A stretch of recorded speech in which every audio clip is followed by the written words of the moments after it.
안녕하세요. 책으로 승부입니다. 이번에는 도파민 네이션을 소개합니다. 저자는 스탠퍼드 대학교 의과대학 정신과 교수이자 스탠퍼드 중독치료센터 소장인 애나 램키입니다. 이분은 온갖 중독에 빠진 사람들을 치료하고 상담하는데요.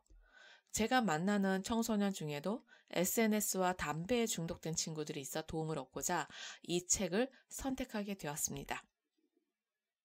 넓게 봤을 때 중독은 어떤 물질이나 행동이 자신이나 타인에게 해를 끼침에도 그것을 지속적이고 강박적으로 소비하고 활용하는 것입니다.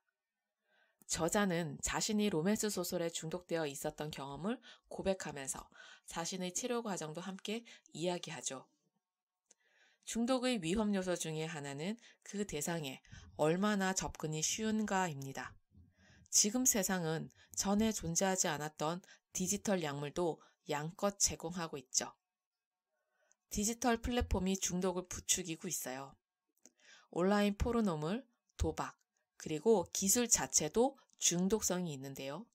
화려한 화면, 요란한 음악, 수많은 기회, 더 큰 보상, 온라인 쇼핑에서의 소비 행위 자체, 그리고 애나 램키가 빠졌던 로맨스 소설은 전자책이라는 새로운 기술로 인한 것이었습니다. 19살의 케빈은 부모들에게 떠밀려 치료실에 들어왔습니다. 부모의 걱정은 케빈이 학교에 가려고 하지 않는 것, 일을 계속하지 못하는 것, 가정 내 규칙을 전혀 지키려 하지 않는다는 것이었습니다. 보통의 부모들처럼 완벽한 모습의 부모는 아니었지만 아들을 돕고 싶어 했죠.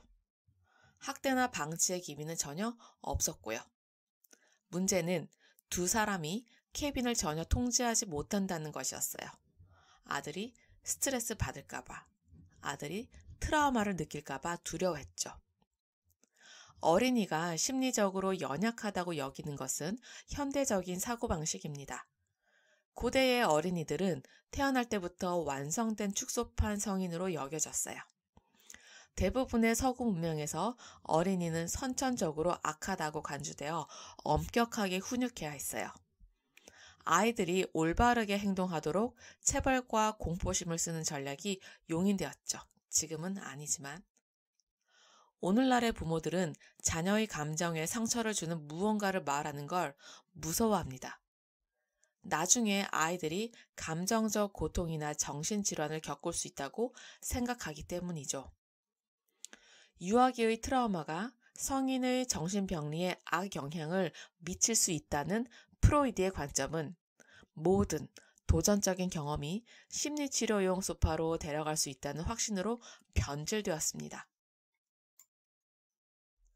아이들을 부정적인 심리적 경험으로부터 보호하려는 노력은 가정뿐만 아니라 학교에서도 나타나는데요. 누군가를 괴롭히는 친구가 있으면 솔선수범해서 막기보다는 그런 친구를 피하라고 가르치죠. 양육과 교육 과정에서 발달심리학과 공감이 강조되는 것은 긍정적인 변화입니다.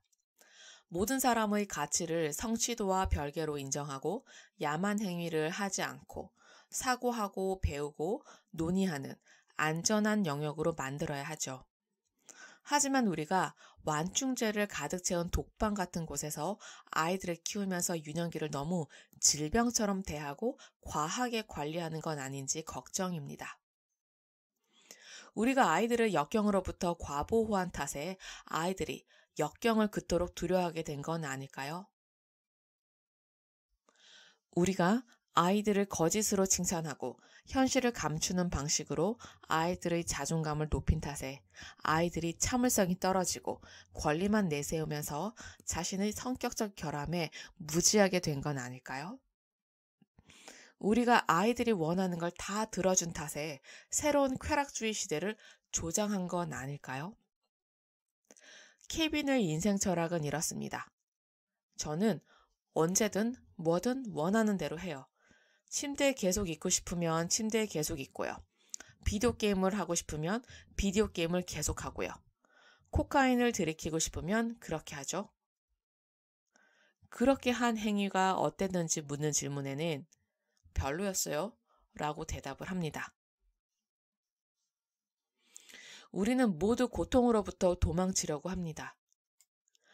어떤 사람은 약물을 복용하고 어떤 사람은 방에 숨어 넷플릭스를 보죠. 또 어떤 사람은 밤새 로맨스를 읽고 우리는 자신에게서 관심을 돌리기 위해 뭐든 하려 하죠. 하지만 자신을 고통으로부터 보호하려는 모든 회피는 고통을 더 악화시킬 뿐입니다.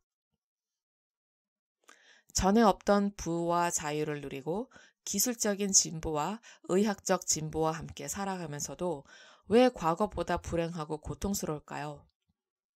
결론은 우리가 너무나 비참한 이유는 비참함을 피하려고 너무 열심히 노력하기 때문입니다. 스스로에게 도전 기회를 주세요. 비참할 수도 있고 나아질 수도 있는 기회를요. 들어주셔서 감사합니다.